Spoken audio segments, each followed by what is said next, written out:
ಹೇಳ್ಕೊಡೋಣ ಅಂತ. ಫಿಲಿಪಿಯರ್ ಬರೆದ ಪತ್ರಿಕೆ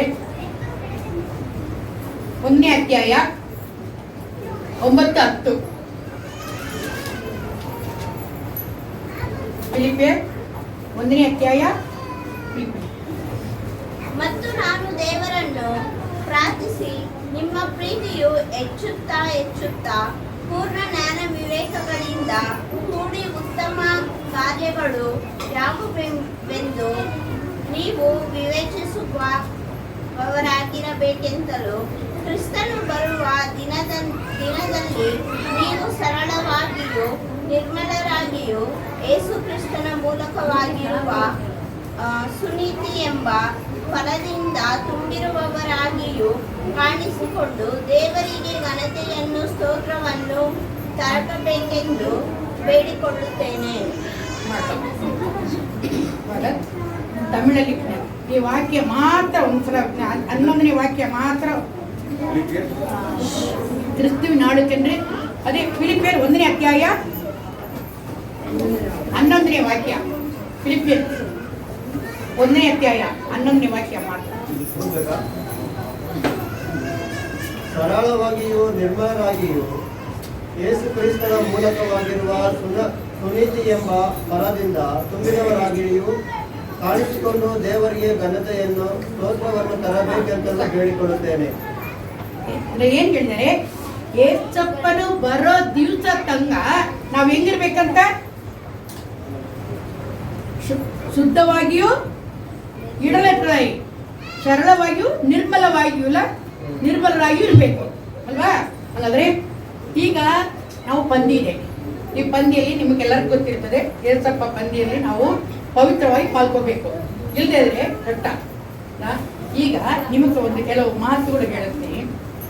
ಪ್ರೀತಿ ಬಗ್ಗೆ ಹೇಳೋಣ ಅಂತ ಇವಾಗ 9ನೇ ವಾಕ್ಯದಲ್ಲಿ ಒಂದು ಪ್ರೀತಿ ಬಗ್ಗೆ ಹೇಳಿದ್ದಾರೆ. ಏಸಪ್ಪ ಯಾವಾಗ ಏನ್ ಹೇಳ್ತಾರೆ?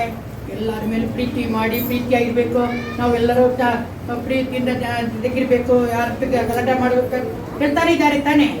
ಸರಿ, ಇಲ್ಲಿ ಒಂದು ಮಾತಿದೆ,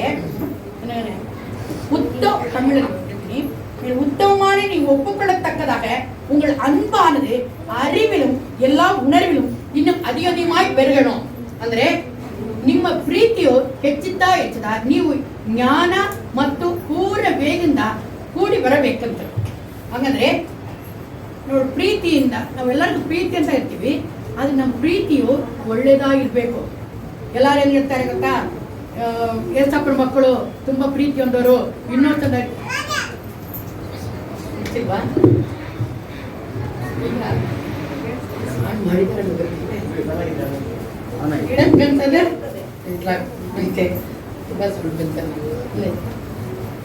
ಇಲ್ಲಿ ನಾವು ಏಸಪ್ಪನ ಮಕ್ಕಳು ಯಾವಾಗಲೂ ಪ್ರೀತಿಯಿಂದ ಇರ್ತಾರೆ ಅಂತ ಎಲ್ಲರಿಗೂ ಗೊತ್ತು ಅಲ್ವಾ? ಆದ್ರೆ ಕೆಲವರು ಏನ್ ಮಾಡ್ತಾರೆ ಗೊತ್ತಾ? ಏಸಪ್ಪನ ಮಕ್ಕಳು ತುಂಬಾ ಪ್ರೀತಿ ಹೊಂದಿದ್ರೆ ಏನ್ ಮಾಡ್ತಾರೆ? ಹೀಗೆ ಅದಕ್ಕೆ ಪೌಲನಿಗೆ ಹೇಳ್ತಾ ಇದ್ದಾರೆ, ಎಲ್ಲರೂ ಪ್ರೀತಿಯಿಂದ ಇರೋದು ಹೇಳ್ತಾರೆ. ಆದ್ರೆ ಪೌಲನ್ ಮಾತ್ರ ಏನ್ ಹೇಳ್ತಾರೆ? ನಿಮ್ ಪ್ರೀತಿ ಹೆಂಗಿರ್ಬೇಕಂದ್ರೆ ಜ್ಞಾನದಿಂದಲೂ ಎಲ್ಲ ವಿವೇಕದಿಂದಲೂ ಇರಬೇಕು. ಇದಕ್ಕೆ ನಾನು ಒಂದು ಉದಾಹರಣೆಯಾಗಿ ಕೆಲವು ವಾಕ್ಯವನ್ನು ನಿಮಗೆ ಹೇಳ್ಬೇಕಂತಿರ್ತೀನಿ. ಮೊನ್ನೆ ಕೂಡ ಮಾತಾಡ್ತಾ ಇರುವಾಗ ಪ್ರೀತಿ ಬೇಕಾದ್ರೆ ಮಾತಾಡುವಾಗ ನಾನು ಹೇಳ್ತಾ ಇದ್ದೆ, ಪ್ರೀತಿ ಇರ್ತೀವಿ, ಆದ್ರೆ ಕೆಲವರು ತುಂಬಾ ಪ್ರೀತಿಯಿಂದ ನೀವೇ ಅದನ್ನ ಹೇಳ್ಬೇಕು, ಅಯ್ಯೋ ಪಾಪ ಅಂತ ತುಂಬಾ ಪ್ರೀತಿ ಮಾಡಿ ಕೊನೆಗೆ ಇವ್ರೇನ್ ಮಾಡ್ತಾರೆ? ನಮ್ಗೆ ಇನ್ನೊಂದ್ಸಲ ಅದನ್ನ ಸ್ವಲ್ಪ ಕೊಡ್ತೀರಾ, ಇದನ್ನ ಸ್ವಲ್ಪ ಕೊಡ್ತೀರಾ ಅಂತ ಹೇಳಿ ನಮ್ಮನ್ನ ನಾವು ಅಯ್ಯೋ ಪಾಪ ಕೊಟ್ಟು ನಮ್ಮನ್ನ ಸಾಲಗರಾಗ್ಬಿಡ್ತಾರೆ. ಹುಷಾರಾಗಿರ್ಬೇಕಲ್ಲ ಜ್ಞಾನದಿಂದ. ಅದಕ್ಕೆ ಪ್ರೀತಿ ಹೆಂಗಿರ್ಬೇಕಂತ ಜ್ಞಾನದಿಂದಲೂ ಉಣರ್ವಿಂದಲೂ ಇರ್ಬೇಕು. ಇದರಲ್ಲಿ ಸಾಲಮನ್ ಇಬ್ಬರು ನಾನು ಹೇಳ್ತೀನಿ. ಸಾಲಮನ್ ರಾಜ ನಿಮಗೆಲ್ಲರಿಗೂ ಗೊತ್ತಿರ್ತದೆ. ಸಾಲಮನ್ ರಾಜ ಅಂತ ಒಬ್ಬರಿದ್ರು. ಇವ್ರು ಏನ್ ಮಾಡಿದ್ರು? ದೇವ್ರ ಪ್ರೇಯರ್ ಮಾಡುವಾಗ ದೇವರಂದ್ರು, ನಿನಗೆ ಜ್ಞಾನದಿಂದಲೂ ವಿವೇಕದಿಂದಲೂ ಒಳ್ಳೆ ಬುದ್ಧಿನ ಕೊಡ್ತೀನಿ ಅಂತ ಹೇಳಿದ್ರು. ಇವರು ಪ್ರಪಂಚದಲ್ಲೇ ಅವ್ರ ತಗ ಯಾರು ಇಲ್ಲ ಜ್ಞಾನ, ಅವರೇ ಜ್ಞಾನ. ಆದ್ರೆ ಬಾಳ್ತಾ ವಯಸ್ಸು ಆಗ್ತಾ ಜ್ಞಾನ ಎಲ್ಲ ಕಮ್ಮಿ ಆಯ್ತು. ಅವ್ರ ಉಣರ್ವೆಲ್ಲ ಕಮ್ಮಿ. ಉಣರ್ವು ಅಂದ್ರೆ ಅದು ಏನ್ ಹೇಳ್ತೀರ ನೀವು? ಉಣರ್ವು ವಿವೇಕ ಎಲ್ಲ ಅವ್ರಿಗೆ ಹೋಯ್ತು. ಕೊನೆಗೆ ಏನ್ ಮಾಡಿದ್ರು? ಎಲ್ಲ ಚೆನ್ನಾಗಿ ಪ್ರೇರ್ ಮಾಡೋರು, ಪ್ರೇರ್ ಮಾಡ್ತಾ ಇದ್ರು. ಲಾಸ್ಟ್ ಸತ್ಯ ದೇವ್ರು ಬಂದು ಅವ್ರ ಹತ್ರ ಮಾತಾಡ್ತಾ ಇದ್ರು. 2-3 ಸಲ ಬಂದು ಮಾತಾಡಿ ಹಂಗೆ ಅವ್ರು ಏನು ಹೇಳ್ತಾರೋ ಹಂಗೆ ಕೊಟ್ಟರು, ಹಂಗೆ ಎಲ್ಲ ಆಸರ ಕೊಟ್ಟರು. ಆದರೆ ವಯಸ್ಸಾಗ್ತಾ ನಮ್ಗೆ ಹೇಗಾಗ್ತದೆ, ಅಯ್ಯೋ ಏನಾಗೋದು, ಏನೇ ಆಗಲಿ ಹೆಂಗಾಗಲಿ ಪರವಾಗಿಲ್ಲ, ಹೋದ್ರೇನು ತಿಂದರೇನು ಅಂತರ ಒಂಥರ ದೇವ್ರ ಮೇಲೆ ಭಕ್ತಿ ಏನಾಗ್ತದೆ ಕಡಿಮೆ ಆಗ್ತಾ ಬರ್ತದೆ. ಇವ್ರಿಗೆ ಹಂಗೆ ಆಯ್ತು. ವಯಸ್ಸಾಗ್ತಾ ಇವ್ರೇನ್ ಮಾಡಿದ್ರು, ನನಗೆ ಹೆಂಗೆ ಅದ ಕೊನೆಗೆ ಒಂದು ದೊಡ್ಡದಾಗಿ ಒಂದು ಎರ್ಸಲೇಮ್ ದೇವಾಲಯ ಕಟ್ಟಿದ್ರು. ಇವ್ರಿಗೇನ್ ಮಾಡಿದ್ರು, ಒಬ್ರು ಯುದ್ಧಕ್ಕೆ ಬಂದ್ರು. ಯುದ್ಧಕ್ಕೆ ಬರುವಾಗ ಆ ರಾಜ ಯುದ್ಧಕ್ಕೆ ಬಂದ್ರೆ ಜನರು ಕಷ್ಟ ಆಗ್ತಲ್ಲ ಅಂದ್ರೆ ಆ ರಾಜ ಹತ್ರ ಮಾತಾಡ್ತಾ ಇದ್ರು. ಮಾತಾಡ್ದ ಮೇಲೆ ಅವ್ರು ಹೇಳಿದ್ರು, ರಾಜ ಹತ್ರ ಮಾತಾಡಿದ್ಮೇಲೆ ಅಲ್ಲಿ ಮಗಳಿದ್ರು, ಸರಿ ಅವಳನ್ನೇ ಮದುವೆ ಮಾಡ್ಕೊಂಡಂತ ಆ ರಾಜನ ಮಗಳನ್ನೇ ಮದುವೆ ಮಾಡ್ಕೊಂಡು. ರಾಜನ ಮಗಳೇ ಮದುವೆ ಮಾಡಿದ್ರೆ ಯುದ್ಧ ಬರ್ತದ? ರಾಜ ಅಯ್ಯೋ ನಮ್ಮ ಮಗಳು ದೇಶ ಬಿಟ್ಬಿಟ್ರು. ಇನ್ನೊಂದು ದೇಶದಿಂದ ಯುದ್ಧ ಬಂದರು. ಅಲ್ಲಿ ಯುದ್ಧಕ್ಕೆ ಮಾತುಕತೆಗೆ ಹೋಗುವಾಗ ಅಲ್ಲಿ ಅವಳನ್ನ ಮದುವೆ ಮಾಡ್ಕೊಂಡ್ರು. ಹಿಂಗೆ ಹೋಗ್ತಾ ಒಂದೊಂದು ರಾಜನ ಮಗಳು ಇವ್ರು ಮದುವೆ ಮಾಡ್ತಾ ಬಂದ್ರು. ಕೊನೆಗೆ ದೇವರು ಇಲ್ಲದೇ ಇರೋ ಮಕ್ಕಳನ್ನು ಮದುವೆ ಮಾಡ್ಕೊಂಡು ಬಿಟ್ಟಿದ್ದಾರೆ. ಓದಿ 2 ರಾಜಾಕ್ಕಳು, ಸರಿ 1 ರಾಜಾಕ್ಕಳು 11ನೇ ಅಧ್ಯಾಯ, 1 ಅರಸರು 11ನೇ ಅಧ್ಯಾಯ 1ನೇ ವಾಕ್ಯ.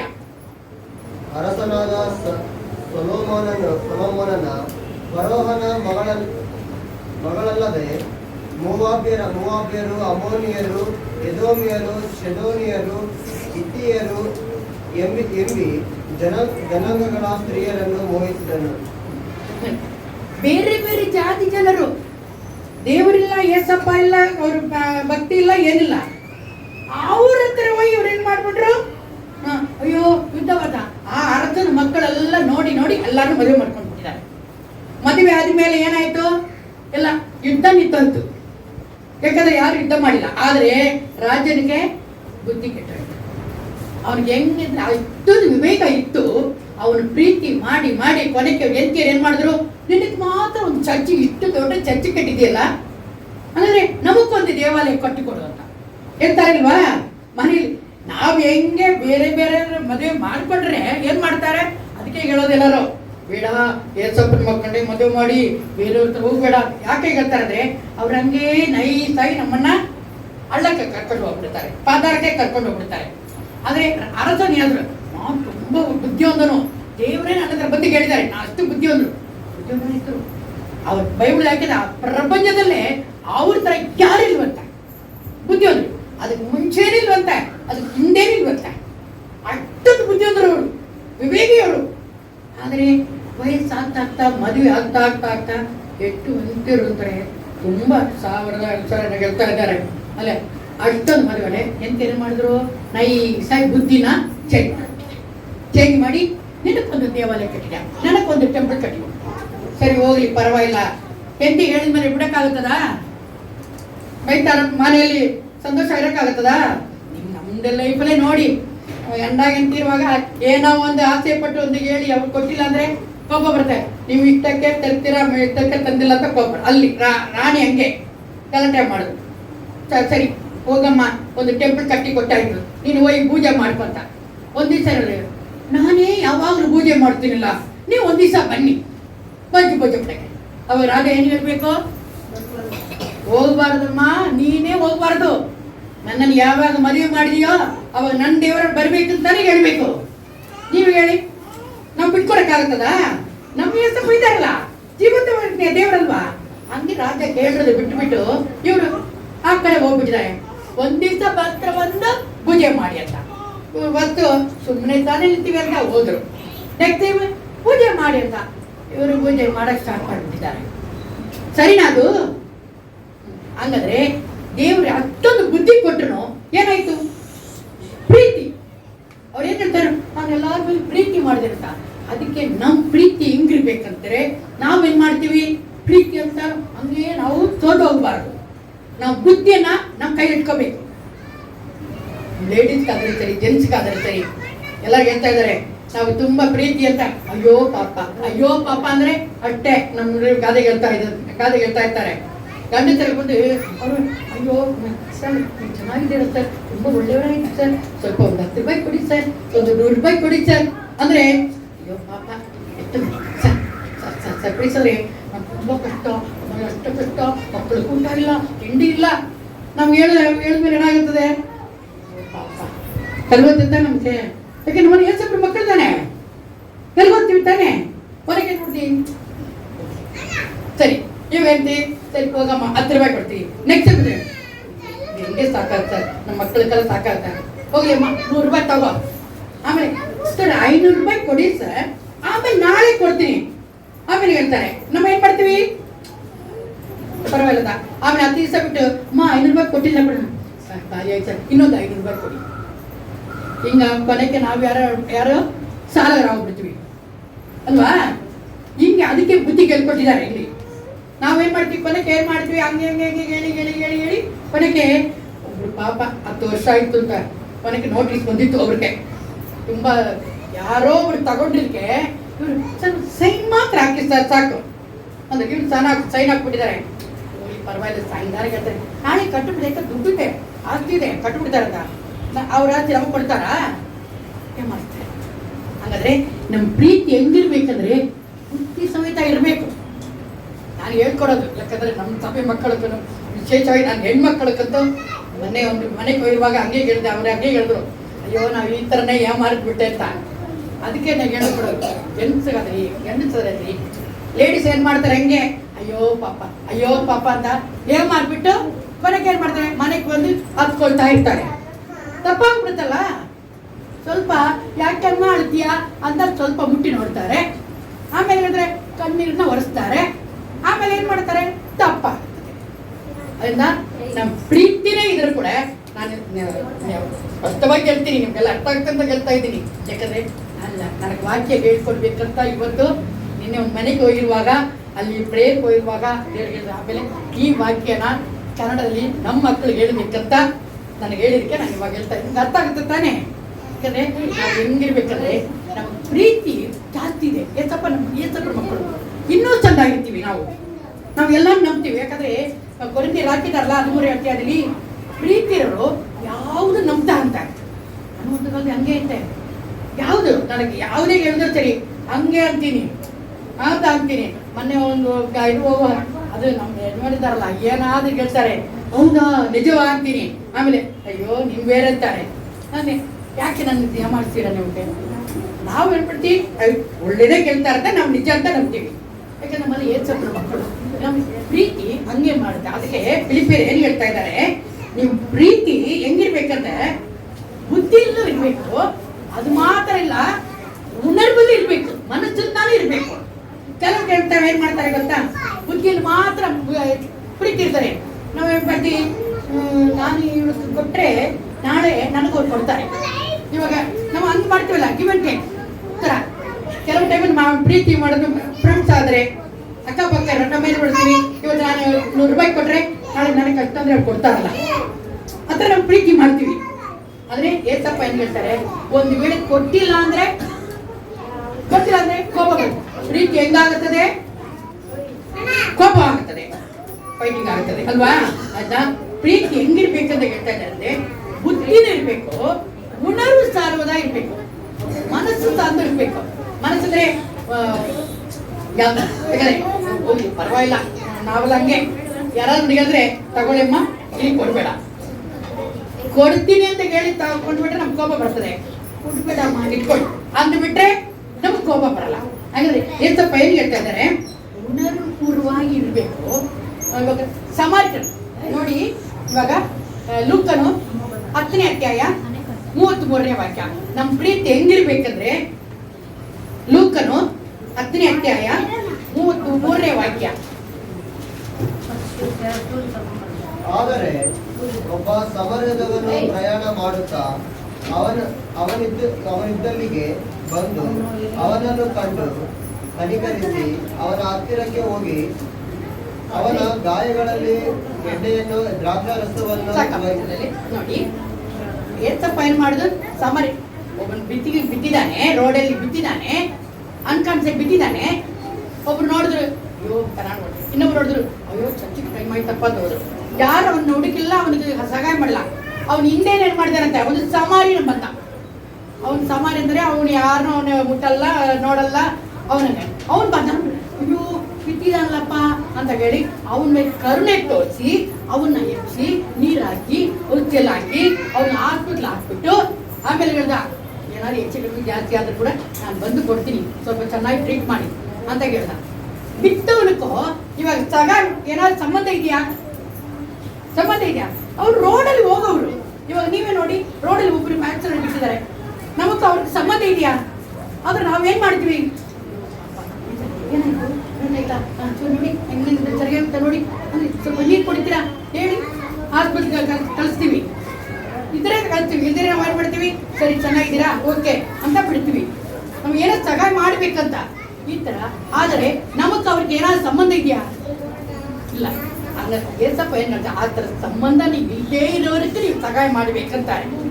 ನಾವೇನ್ ಮಾಡ್ತೀವಿ, ಅವ್ರಿಗೆ ಕೊಟ್ರೆ ನಮ್ಮ ಸ್ವಂತ ಇದ್ದಾರೆ, ಅವ್ರಿಗೆ ಕೊಟ್ರೆ ನಾಳೆ ಅವ್ರು ನಮ್ಗೆ ಕೊಡ್ತಾರೆ. ಓಕೆ, ಇವತ್ತು ಅವ್ರಿಗೆ 100 ರೂಪಾಯಿ ಕೊಟ್ರೆ ನಾಳೆ ಅವ್ರಿಗೆ 200 ರೂಪಾಯಿ ಕೊಡ್ತಾರೆ. ಲೆಕ್ಕಾಚಾರ ನೋಡ್ತೀವಿ. ಅರಿವು ಪೂರ್ತಿಯಾಗಿ ನಾವು ಪ್ರೀತಿ ಇಟ್ಟಿದ್ರೆ ಲೆಕ್ಕಾಚಾರ ನೋಡೋದು. ಇನ್ನೊಂದು ಸಲ ಕೊಡ್ತಾರೆ ಅಂತ ನೋಡ್ತಾ ಇರ್ತೀವಿ. ಒಂದು ವೇಳೆ ಕೊಟ್ಟಿಲ್ಲ ಅಂದ್ರೆ ಕೋಪ ಬರ್ತದೆ. ಆಮೇಲೆ ಹಿಂಗ್ ಮಾಡ್ತೀರಾ, ಕೊಟ್ಟಿದ್ದೆ ಕೇಳ್ತಿಲ್ಲ ಅಂತ ಗಲಾಟೆ ಮಾಡ್ತೀವಿ. ಆದ್ರೆ ದೇವ್ರು ಹೇಳ್ತಾರೆ, ನೀವು ಅರಿವು ಇರ್ಬೇಕು, ಕರುಣೆನೂ ಇರ್ಬೇಕು ನಿಮ್ಮೊಳಗೆ. ಅವಾಗ ಕರುಣೆ ಇದ್ರೆ ನಾವ್ ಎದುರು ನೋಡೋದೇ ಇಲ್ಲ. ಯಾರೋ ಒಬ್ಬರು ಬಂದಿದ್ದೀರಾ ಕೊಟ್ಟಿದ್ದೀರಾ ಓಕೆ ತಗೊಳ್ಳಿ, ನಮ್ಗೆ ಕೊಡ್ಬೇಡಿ, ಸಂದರ್ಭ ನಮ್ಮ ಕೈಲಿ ಎಷ್ಟಾಗ್ತು. ಕೆಲವು ಬಂದ್ರೆ ಹಂಗೆ ಮಾಡ್ತೀವಿ ನಾವು, ಯಾಕಂದ್ರೆ ಇವರು ಕರೆಕ್ಟಾಗಿ ಹೇಳ್ತಾರೆ ನಮ್ಮ ಕೈಲಿ ಇಷ್ಟೇ ತಗೊಳ್ಳಿ, ಆದ್ರೆ ತಿರ್ಗಾ ನಂತರ ಹೇಳ್ಬೇಡಿ, ನೀವು ಕೊಡೋದು ಬೇಕಾಗಿಲ್ಲ, ಹಂಗಾರೆ ಕೊಟ್ಬಿಡಿ. ಅದಕ್ಕೆ ಅವ್ರು ಹೇಳೋದು ಈ ಪ್ರೀತಿ ಹೆಂಗಿರ್ಬೇಕಂದ್ರೆ, ಈ ಪ್ರೀತಿ உத்தமமானவன் நோக்கம்படிக்கு உங்கள் அன்பு அறிவிலும் எல்லா உணர்விலும் இன்னும் அதிகமா இருக்கணும். ಹಾಗಾದ್ರೆ ನಿಮ್ಮ ಪ್ರೀತಿ ನಿಮ್ಮ ಬುದ್ಧಿಯಲ್ಲೋ ಮನಸ್ಸಲ್ಲೋ ಚೆನ್ನಾಗಿರ್ಬೇಕು.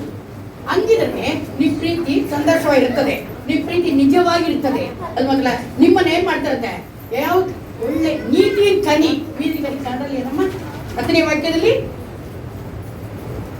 ಯಾವುದು ನೀವು ವಿವೇಕದಿಂದ ಬೇಕಂದಲೂ ಕ್ರಿಸ್ತರ ಅದೇನ 10ನೇ ವಾಕ್ಯ, ಫಿಲಿಪ್ಪೆ 1ನೇ ಅಧ್ಯಾಯ 10ನೇ ವಾಕ್ಯ. ಉತ್ತಮ ಕಾರ್ಯ ಯಾವುದೆಂದು ನೀವು ವಿವೇಕದಿಂದ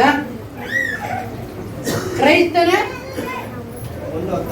ನಿಮ್ಮ ಪ್ರೀತಿಯು ಹೆಚ್ಚುತ್ತಾ ಪೂರ್ಣ ಜ್ಞಾನ ವಿವೇಕಗಳಿಂದ ಕೂಡಿ ಉತ್ತಮ ಕಾರ್ಯಗಳು ಯಾವುವು ನೀತಿ ಕನಿ, ನೀತಿ ಕನಿಗಳು ನಡೆದಿದೆ ಇರ್ಕணும்.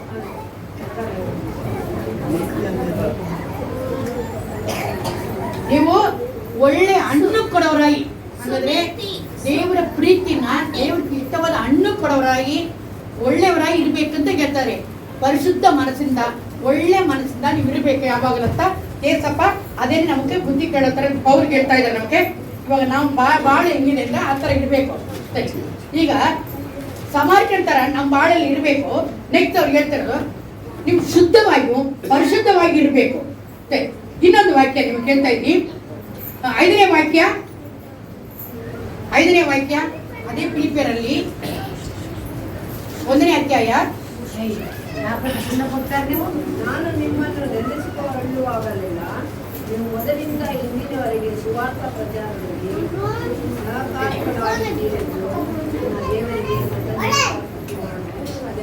ನಾನ್ ನಿಮ್ಮನ್ನ ನೆನೆಸ್ಕೊಳ್ಳುವಾಗೆಲ್ಲ ನಾವೇನ್ ಮಾಡ್ತೀವಿ, ನಿಮ್ ಒಳ್ಳೆ ಕ್ರಿಯೆಗಾಗಿ ನಾನು ನಿಮಗೆ ಸ್ತೋತ್ರ, ನಿಮ್ಮ ನೆನೆಸ್ಕೊಳ್ಳುವಾಗೆಲ್ಲ ನಿಮಗೆ ಥ್ಯಾಂಕ್ಸ್ ಹೇಳ್ತೀನಿ ಅಂತ. ಅವಾಗ ನೀವು ಪ್ರೀತಿಯಿಂದ ಏನೇನೋ ಜನರಿಗೆ ಸಹಾಯ ಮಾಡಿದ್ರೆ ಏಸಪ್ಪ ಏನ್ ಹೇಳ್ತಾರೆ ಅಂದ್ರೆ, ಜನರು ಒಂದು ವೇಳೆ ಮರ್ತ ಹೋಗ್ಬೋದು, ನಾವು ಮಾಡಿದ ಒಳ್ಳೇದನ್ನ ಜನರು ಮರ್ತ ಹೋಗ್ಬೋದು. ಆದ್ರೆ ಪೌಲ್ ಏನ್ ಹೇಳ್ತಾರೆ, ನಾನು ಯಾವಾಗ ನಿಮ್ಮ ನೆನೆಸ್ಕೊಳ್ತೇ ಇರ್ತೀನಿ, ಮನಸ್ಸಲ್ಲಿ ನೆನೆಸ್ಕೊಳ್ತಾ ಇರ್ತೀನಿ. ಅಂದ್ರೆ ನಾವು ಮಾಡೋ ಒಂದೊಂದು ಉಪಕಾರನು ಎಲ್ಲೂ ಹೋಗಲ್ಲ, ವ್ಯರ್ಥ ಆಗಲ್ಲ. ಏಸಪ್ಪ ಏನಂದ್ರೆ, ನೀವು ಒಂದು ಚೂರು ಒಂದು ಕಲಸ ನೀರ್ ಕೊಟ್ರೆ ಕೂಡ ಯಾರ ಕಾಲ ನೀವು ದೇವ್ರ ಮಕ್ಕಳಂತಾರೋ ಇಲ್ಲ ಸಹಾಯ ಅಂತಾರೋ ನಿಮ್ ಪ್ರತಿ ಮಾಡ್ತಾರಂತ ನೆನೆಸ್ಕೊಳ್ಳದೆ ನೀವು ಯಾರ ಕಾಲ ಸಹಾಯ ಮಾಡಿದ್ರೆ ಏಸಪ್ಪ ಲಕ್ಕಲ್ಲಿ ಇಟ್ಕೊಳ್ತಾರಂತ. ಮಲಕಿ ನೋಡಿ, ಜ್ಞಾಪಕ ಬುಕ್ ಅಂತ ಒಂದಿದೆ ಕನ್ನಡದಲ್ಲಿ ಏನಿದೆ, ಮಲಕಿ ಮಲ್ಗಿಯ ಮಕ್ಕ ಬುಕ್ ಲಾಸ್ಟ್ ಬುಕ್ ಹಳೆ ಒಡಂಬಡಿಕೆಯಲ್ಲಿ ಮಲಕಿ ತಾನೆ ಜ್ಞಾಪಕ ಪುಸ್ತಕ ಯಾಕೋಬುಸ್ತಕ ಕಡಿಸಿದ್ರೆ ಕಳಿಸಿ ಕಡೆ ಕಳಿಸಿ ಬುಕ್ಕೆ ಮಲ್ಗಿಯ ಹಳೆ ಒಡಂಬಡಿಕೆಯಲ್ಲಿ ಕಡೆಯದು ಮಲಗಿ ಮಲ್ಗಿಯಮ್ಮ ಮಲಗಿ ತಾನೆ ಕನ್ನಡದಲ್ಲಿ. ಮೂರನೇ ಅಧ್ಯಾಯ 16ನೇ ವಾಕ್ಯ. 3ನೇ ಅಧ್ಯಾಯ 16ನೇ ವಾಕ್ಯ. ಇಂಥ ಮಾತುಗಳನ್ನು ಕೇಳಿ ಯೆಹೋವನ ಭಕ್ತರು ಒಬ್ಬರಿಗೊಬ್ಬರು ಮಾತಾಡಿಕೊಳ್ಳಲು ಯೆಹೋವನು ಕಿವಿಗೊಟ್ಟು ಆಲಿಸಿ ಭಯಭಕ್ತಿಯಿಂದ ತನ್ನ ನಾಮಸ್ಮರಣೆ ಮಾಡುವವರ ಹೆಸರುಗಳನ್ನು ತನ್ನ ಮುಂದೆ ಜ್ಞಾಪಕದ ಪುಸ್ತಕದಲ್ಲಿ ಬರೆಸಿದನು. ಆಮೇನ್. ಜ್ಞಾಪಕದಲ್ಲಿ ಬರ್ಕೊಳ್ತಾರಂತೆ. ಆಮೇಲೆ 17ನೇ ವಾಕ್ಯ ಲಾಸ್ಟಲ್ಲಿ ಸೇನಾಧೀಶ್ವರ ಯೆಹೋವನು ಇಂತನ್ನುತ್ತಾನೆ, ನಾನು ಕಾರ್ಯ ಸಾಧಿಸುವ ದಿನದಲ್ಲಿ ಅವರು ನನಗೆ ಸ್ವಕೀಯ ಜನರಾಗಿರುವರು. ಒಬ್ಬನು ತನ್ನನ್ನು ಸೇವಿಸುವ ಸ್ವಂತ ಮಗನನ್ನು ಕರುಣಿಸುವಂತೆ ನಾನು ಅವರನ್ನು ಕರುಣಿಸುವೆನು. ಆಮೇನ್. ಹಲ್ಲೆಲೂಯಾ. ನಾನು ಒಂದು ಮಗುನ್ ತರ ನಾನು ಏನ್ ಮಾಡ್ತೀನಿ, ಸಹಾಯ ಮಾಡ್ತೀನಿ. ಸ್ವಂತ ಮಗನನ್ನು ಸ್ವಂತ ಮಗನ್ ತರ ಮಾಡ್ತೀನಿ. ಯಾಕಂದ್ರೆ ನಾವು ಸಹಾಯ ಮಾಡೋದು ಎಲ್ಲಿ, ಈ ಪ್ರಪಂಚದಲ್ಲಿ. ಆದ್ರೆ ದೇವ್ರು ಎಲ್ಲಿ ಲೆಕ್ಕ ಮಾಡ್ಕೊಳ್ತಾರೆ ಅದನ್ನ. ಅವರಲ್ಲಿ ಇರೋ ಒಂದು ಬುಕ್ ಅಲ್ಲಿ ನಾವು ಮಾಡಿ ಒಂದೊಂದನ್ನು ಬರ್ತಾನೆ ಬರೀತಾರೆ. ಇವ್ರು ಇಷ್ಟದಾಗಿ ಇದು ಮಾಡಿದ್ರು, ಇದು ಇಷ್ಟದಾಗಿ ಇದು ಮಾಡಿದ್ರು, ಇಷ್ಟದಾಗಿ ಚರ್ಚೆಗೆ ಹೋದ್ರು, ಇಷ್ಟದಾಗಿ ಪ್ರೇಯರ್ ಕೂತ್ಕೊಳಿದ್ರು, ಇಷ್ಟದಾಗಿ ಸೈಲೆಂಟ್ ಆಗಿದ್ರು, ಎಲ್ಲ ಬುಕ್ಕಲ್ಲಿ ಬಂದ್ಬಿಡ್ತದೆ. ಒಂದ್ ದಿವಸ ನೋಡ್ತಾರೆ, ನೋಡ್ಬಿಟ್ಟು ಅದಕ್ಕೆ ತಕ್ಕದಂತೆ ನಮಗೆ ಸಹಾಯ ಕೊಟ್ಟೇ ಕೊಡ್ತಾರಂತ ಅವ್ರು ಹೇಳ್ತಾ ಇದ್ದಾರೆ. ನೀವು ಒಂದು ಮತ್ತೆ ಏನು 10ನೇ ಅಧ್ಯಾಯ ನೋಡಿ, ಮತ್ತಾಯನು 10ನೇ ಅಧ್ಯಾಯ 43ನೇ ವಾಕ್ಯ. ಅವ್ರೆ ಮತ್ತಾಯನು ಮತ್ತೀಗ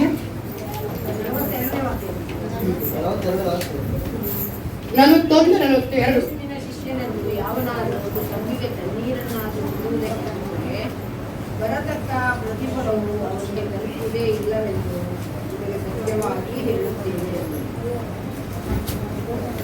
ಪ್ರವಾದಿಯನ್ನು ಸೇರಿಕೊಳ್ಳುವವನು ಪ್ರವಾದಿಗೆ ಬರತಕ್ಕ ಫಲವನ್ನು ಹೊಂದುವನು. ನೀತಿವಂತನನ್ನು ನೀತಿವಂತನೆಂದು ಸೇರಿಸಿಕೊಳ್ಳುವವನು ನೀತಿವಂತನಿಗೆ ಬರತಕ್ಕ ಫಲವನ್ನು ಹೊಂದುವನು. ಶಿಷ್ಯರಂತ ನೀವು ದೇವರ ಸೇವಕರಂತ ಹೇಳಿ ಏನೋ 1 ರೂಪಾಯಿನ 5 ರೂಪಾಯಿನ ಕೊಟ್ರೆ ಕೂಡ ದೇವ್ರ ಲೆಕ್ಕದಲ್ಲಿ ಇರ್ತದೆ. ಶಿಷ್ಯನಂತ ಹೇಳಿ ನೀವು ಕೊಟ್ರು ನೀವು ಏನ್ ನೆನೆಸ್ಕೊಂಡು ಕೊಡ್ತೀರೋ, ನೀವು ಯಾರು ಕೊಡ್ತೀರಂತ ಅಲ್ಲ, ಏನ್ ನೆನೆಸ್ಕೊಂಡು ಕೊಡ್ತೀರೋ. ಒಂದು ಭಿಕಾರಿ ಕೊಡ್ತೀನಿ ಅಂತ ನೆನೆಸ್ಕೊಂಡು ಕೊಡ್ತೀರಾ, ಇಲ್ಲ ಹೋಗ್ಲಿ ಪರವಾಗಿಲ್ಲ ಅಂತ ಕೊಡ್ತೀರ. ಯಾವ ತರ ನೆನೆಸ್ಕೊಂಡು ಕೊಡ್ತೀರೋ, ನೀವು ಮನಸ್ಸಲ್ಲಿ ಹೆಂಗೆ ನೆನೆಸ್ಕೊಂಡಿದ್ದೀರಾ ಅದಕ್ಕೆ ತಕ್ಕಂತೆ ಪ್ರತಿಫಲ ಸಿಕ್ಕತ್ತಂತೆ. ನೋಡಿ, ಅವರು ದೀರ್ಘ ತರಿಸಿ ಪ್ರವಾದಿ ಅಂತ ನೆನೆಸ್ಕೊಂಡು ನೀವು ಯಾರಿಗಾದ್ರೂ ಒಂದು ಕಲಸ ನೀರು ಕೊಟ್ಟರು ಕೂಡ ನೀರೇ ಅಯ್ಯೋ ಪಾಪ ಅವ್ರು ದೇವ್ರ ಮಗಳು ತಗೊಳ್ಳಿ ಕೊಡ್ಲಿ ಅಂತ ಹೇಳಿ ಒಂದು ಕಲಸ ನೀರು ಕೊಟ್ಟರು ಕೂಡ ಅದೇ ತರ ಪ್ರವಾದಿ ಅಂತ ಪರವಾಗಿಲ್ಲ, ನೀತಿ ಅಂತರು ಅಂತ ಹೇಳಿ, ಇಲ್ಲ ಶಿಷ್ಯ ಅಂತ ಹೇಳಿ, ಇಲ್ಲ ಯಾರೋ ಒಬ್ರು ಬಡವ ಕಷ್ಟ ಅಂತ ಹೇಳಿ ಯಾವ ನೆನೆಸ್ಕೊಂಡು ಕೊಡ್ತೀರೋ ಅದನ್ನ ದೇವ್ರ ಲೆಕ್ಕ ಮಾಡಿಕೊಂಡು ಒಂದು ಕಲಸ ನೀರು ಕೊಟ್ಟರು ಕೂಡ ನೀವು ಪ್ರತಿಫಲ ಕೊಟ್ಬಿಡ್ತಾ ಅಂತ ಯಾವುದನ್ನು ಎತ್ತ ಇಟ್ಕೊಳ್ಳಲ್ಲ. ನಾವು ನೆನೆಸ್ಕೊಳ್ಳಿ, ಎಷ್ಟೋ ಮಾಡಿದ್ದೀನಿ, ಏನೇನೋ ಮಾಡಿದ್ದೀನಿ, ಎಷ್ಟೋ ಒಳ್ಳೇದು ಮಾಡಿದ್ದೀನಿ, ಎಷ್ಟೋ ಸಹಾಯ ಮಾಡಿದ್ದೀನಿ, ಯಾರಿಲ್ಲ ನಮ್ಗೆ ಯಾರಿಲ್ಲ, ಈಗ ನಮ್ಗೆ ಸಹಾಯ ಮಾಡ್ರಿ ಯಾರಿಲ್ಲ ಅಂತ ನೆನೆಸ್ಕೊಳ್ತಾರೆ. ಆದರೂ ದೇವ್ರು ಏನ್ ಮಾಡ್ತಾರೆ, ತಕ್ಕ ಟೈಮಲ್ಲಿ ಕರೆಕ್ಟಾಗಿ ಯಾರ್ಯಾರು ಕಳಿಸಿ ನಮ್ಗೆ ಸಹಾಯ ಕೊಟ್ಟೇ ಕೊಡ್ತಾರೆ. ಇವ್ರನ್ನ ಕೂಡ ನೆನೆಸ್ಕೊಳ್ತೀವಿ, ಟೀಚರ್ ಕೂಡ ಯಾವಾಗ ನೆನೆಸ್ಕೊಳ್ತೀವಿ. ಎಷ್ಟೋ ಸಹಾಯ ಮಾಡಿದ್ರು ಇಲ್ಲಿದ್ರು ಅವರು, ಯಾರು ಬೇಕಾದ್ರೆ ನಮ್ಗೆ ಸಹಾಯ ಮಾಡ್ತಾ ಇರ್ತಾರೆ. ಆದ್ರೆ ಇವ್ರಿಗೊಂದು ಕಷ್ಟ ಅಲ್ಲ, ಎಲ್ಲರೂ ಮೋಸ ಮಾಡಿದ್ರು ಕೂಡ ಇವತ್ತು ಇವ್ರ ಜೀವನ ಇರ್ತಾರೆ. ಇವತ್ತು ಕಷ್ಟ ಕೊಟ್ಟಿಲ್ಲ, ಎಲ್ಲ ಹೋಯ್ತು, ಎಲ್ಲ ಲಾಸ್ ಆಯ್ತು, ಯಾರು ಯಾಮಾರಿಸಿದ್ರು. ಆದ್ರೂ ಕೂಡ ಏಸಪ್ಪ ಲೆಕ್ಕದಲ್ಲಿ ಇದ್ದಾರೆ. ಇನ್ನು ಇವತ್ತಿನ ಜೀವನ ಇದೆ ಅಂದ್ರೆ ಏಸಪ್ಪ ಲೆಕ್ಕ. ಅವ್ರು ನಮ್ಗೆ ಕಾಡ್ತಾರೆ ಆಯ್ತಾ. ನೀವೇ ನೆನ್ಸ್ಕೊಳ್ಬೇಕು, ಫಿಲಿಪಿಯಲ್ಲಿ ಹಾಕಿದ್ದಾರೆ, ನಿಮ್ ಬುದ್ಧಿ ಹೆಂಗಿರ್ಬೇಕಂದ್ರೆ ನೀವು ಯಾವುದೇ ಇದ್ರು ಕೂಡ ಬುದ್ಧಿಯಿಂದಾನು ನೀವು ಪ್ರೀತಿ ಮನಸ್ಸಿಂದಾನು ಇರ್ಬೇಕು. ಬರೀ ಬುದ್ಧಿ ಸಾರಿ ಬುದ್ಧಿ ಮಾತ್ರ ಇಟ್ಕೊಂಡು ವೇಗ ಮಾತ್ರ ಇಟ್ಕೊಂಡು ನೀವು ಸಹಾಯ ಮಾಡಿದ್ರೆ ನೀವೇನ್ ಹೇಳ್ತೀರಾ, ಇಷ್ಟು ಕೊಟ್ಟಿದ್ದೀನಿ ಅವ್ರು ಎಷ್ಟು ಕೊಡ್ಬೇಕು, ಇಷ್ಟು ಕೊಟ್ಟಿದ್ದೀನಿ ಇಷ್ಟು ಕ್ಯಾಲ್ಕುಲೇಟ್ ಮಾಡ್ತಾ ಇರ್ತೀವಿ. ಏಸಪ್ಪ ಹೇಳ್ತಾರೆ ಕ್ಯಾಲ್ಕುಲೇಟ್ ಬೇಡ, ಯಾಕೆಂದ್ರೆ ನೀವು ಕೊಟ್ಬಿಟ್ಟಿದ್ದೀರಾ ಬಿಡಿ. ಅದೇ ನಮ್ದು ಲೆಕ್ಕಲ್ಲಿ ಹೇಳ್ತಾರೆ, ಗಾಂಧಿ ಲೆಕ್ಕ ಅಂತಾರೆ. ಅದು ಒಂದ್ಸಲ ಹೋದ್ರಲ್ಲಿ ಹೋಯ್ತಂತೆ, ಅದೇ ಅಷ್ಟೇ ಆ ಥರ. ಇನ್ನೊಂದು ಏನು ಹೇಳ್ತಾ ಇದ್ದಾರೆ, ಪ್ರೀತಿಯಿಂದ ನೀವು ಮಾಡಿ. ಬರೀ ಪ್ರೀತಿಯಿಂದ ಮಾಡಿದ್ರು ತಪ್ಪಾಗ್ಬಿಡ್ತದೆ, ಬರೀ ಬುದ್ಧಿಯಿಂದ ಮಾಡಿದ್ರು ಸಾಲಮನ್ ರಾಜ ಥರ ಆಗೋಗ್ಬಿಡ್ತಾರೆ. ಆಯ್ತಾ? ಪ್ರೀತಿನೂ ಇರಬೇಕು, ಬುದ್ಧಿನೂ ಇರಬೇಕು. ಆ ಥರ ನೀವು ಮಾಡುವಾಗ ದೇವ್ರ ನೀವು ಮಾಡ್ರೆ ಒಂದೊಂದು ಸಗಾಯನೋ ಲೆಕ್ಕ ಮಾಡಿ ಇಟ್ಟಿರ್ತಾರೆ, ಒಂದು ಎತ್ತ ಆಗೋದೇ ಇಲ್ಲ. ಹೌದು, ಅದನ್ನೇ ಹೇಳ್ತಾ ಇದ್ದಾರೆ, ಪಿಳಿಪಿಡಿಗೆ ಹೇಳ್ತಾ ಇದ್ದಾರೆ, ಯಾವುದು ನೀವು ಮಾಡೋ ಒಂದು ಸಗಾಯನೋ ಒಂದು ಇದು ನೀವು ವೇತ್ತಾಗಲ್ಲ. ನಾನು ಯಾವಾಗಲೂ ನಿಮ್ಮನ್ನ ನೆನೆಸ್ಕೊಂಡು ದೇವರಿಗೆ ಸ್ತೋತ್ರ ಮಾಡ್ತಾ ಇರ್ತೀನಿ ಅಂತ. ಅಲ್ಲ, ನಾವು ಮಾಡೋದು ಏಸಪ್ಪನಿಗೆ ಪ್ರೀತಿಯಿಂದ ಇರ್ಬೇಕಂತ ಹೇಳಿ ಮನಸ್ಸನ್ನು ನೆನೆಸ್ಕೊಳ್ಳಿ, ದೇವ್ರು ಮಾಡ್ತಾ ಇರ್ತಾರೆ. ಇನ್ನೊಂದು ನಮ್ಮ ಥರನೇ ನೀವು ಇದರ ಒಂದನೇ ಅಧ್ಯಾಯ ದೇವರ ಸೇವೆಯನ್ನು ಮಾಡಬೇಕು. ನಾವು ಸುಮ್ಮನೆ ಇದ್ರೆ ಯೂಸ್ ಇಲ್ಲ. ಎಲ್ಲಾದ್ರೂ ಹೋಗಿ ದೇವರ ಸ್ವಾರ್ಥ ಹೇಳ್ಕೊಂಡು ನಮ್ಮ ಪ್ರೀತಿಯಿಂದ ತೋರಿಸಿ. ನಮ್ಮ ಏಸಪ್ಪ ಇದ್ದಾರೆ ಕೇಳ್ತಾ ಇದ್ರಲ್ಲ, ಏಸಪ್ಪನ ಮಕ್ಕಳು ಹೇಳ್ತಾ ಇದ್ದಾರಲ್ಲ ಇವತ್ತು ಸಾಕ್ಷಿ ಹೇಳಿದಾಗ, ನಾವು ಅವ್ರು ಏಸಪ್ಪನ ಮಕ್ಕಳು ಅದಕ್ಕೆ ಸಹಾಯ ಸಿಕ್ಕಿದೆ, ಅವ್ರು ಏಸಪ್ಪ ಅದಕ್ಕೆ ಕಾಪಾಡಿದ್ದಾರೆ, ಅವ್ರು ಏಸಪ್ಪನ ಮಜಾ ಕೇಳ್ತಾ ಇರ್ತಾರಲ್ಲ, ನಮ್ಮನ್ನು ನೋಡಿ ಬೇರೆಯವ್ರು ಹೇಳ್ಬೇಕು. ಆ ಥರ ಏಸಪ್ಪ ಮುಂದೆ ನಾವು ಹೆಂಗಿರ್ಬೇಕಂದ್ರೆ ಸಾಕ್ಷಿಯಾಗಿ ನಿಲ್ಬೇಕು. ಆ ಥರ ನಿಲ್ಕೊಡುವ. ಅದಕ್ಕೂ ಏಸಪ್ಪ ಏನು ಮಾಡ್ತಾರೆ, ತಕ್ಕ ಟೈಮಲ್ಲಿ ನಾವು ಬಲ ಸಿಕ್ಕತ್ತದೆ. ನೀವು ಯಾರು ನೆನೆಸ್ಕೋಬೇಡಿ ಮನಸ್ಸಲ್ಲಿ, ಅಯ್ಯೋ ನಾನು ಎಷ್ಟೋ ಮಾಡಿದೆ, ನಾನು ಯಾರು ನೆನೆಸ್ಕೊಂಡೇ ಇಲ್ಲ, ನಾನು ಹೆಂಗಿದ್ದೀನಿ, ನನ್ನ ಯಾರಿಲ್ಲ, ನನಗೆ ಸಹಾಯ ಮಾಡೋಕ್ಕಿಲ್ಲ, ನೆನೆಸ್ಕೊಳ್ಳೋದೇ ಬೇಡ, ಬೇಕಾಗಿಲ್ಲ. ಏಸಪ್ಪ ಏನಾದ್ರು ಒಂದು ಕಲಸ ನೀರು ಏನಾಕಿದ್ದಾರೆ ಇದರಲ್ಲಿ, ಒಂದು ಕಲಸ ಒಂದು ನೀರು, ಸ್ವಲ್ಪ ನೀರು ಕೊಟ್ಟರೆ ಕೂಡ ನಿಮ್ಮ ಆಚಾರ ಸಿಕ್ಕತ್ತಂತ ನೋಡಿ. ಮಾರ್ಕಲ್ಲೂ ಕೂಡ ಒಂದು ಹಾಕಿದ್ದಾರೆ, ಮಾರ್ಕ್ 9ನೇ ಅಧ್ಯಾಯದಲ್ಲಿ ಕೂಡ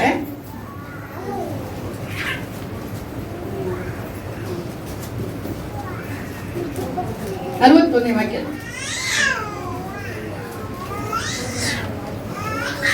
ನೀವು ಮಾರ್ಕನ 9ನೇ ಅಧ್ಯಾಯದಲ್ಲಿ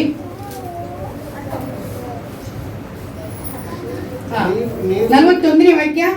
ನೀವು ಕ್ರಿಸ್ತನವರೆಂದು ನಿಮಗೆ ಯಾವನಾದರೂ ಒಂದು ತಂಬಿಗೆ ನೀರನ್ನು ಕುಡಿಯುವುದಕ್ಕೆ ಕೊಟ್ಟರೆ ಬರತಕ್ಕ ಫಲವು ಅವನಿಗೆ ತಪ್ಪುವುದೇ ಇಲ್ಲವೆಂದು ನಿಮಗೆ ಸತ್ಯವಾಗಿ ಹೇಳುತ್ತೇನೆ.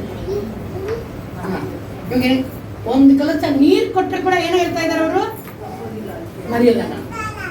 ನೀವು ನೆನ್ಸ್ಕೊಳ್ಳಿ, ಅದನ್ನ ನೀವು ಮಾಡಿರೋ ಸಹಾಯ ಎಲ್ಲ ಖಂಡಿತವಾಗಿ ಏಸಪ್ಪ ಕೊಟ್ಟೇ ಕೊಡ್ತಾರೆ.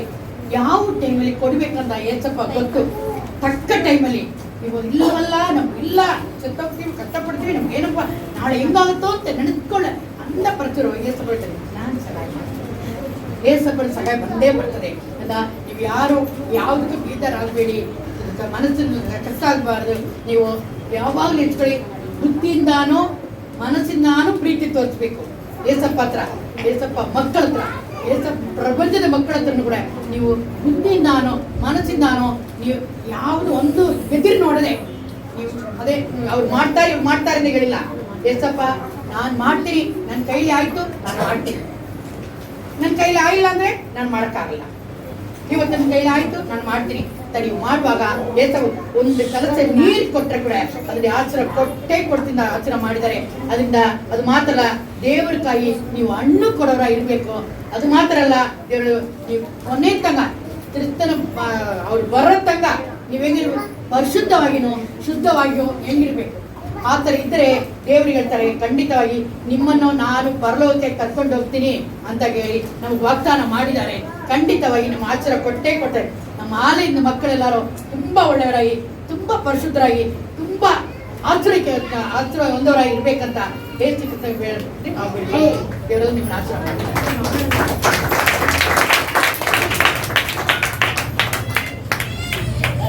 Haleluya. Haleluya. Kata namin ಸ್ತೋತ್ರ.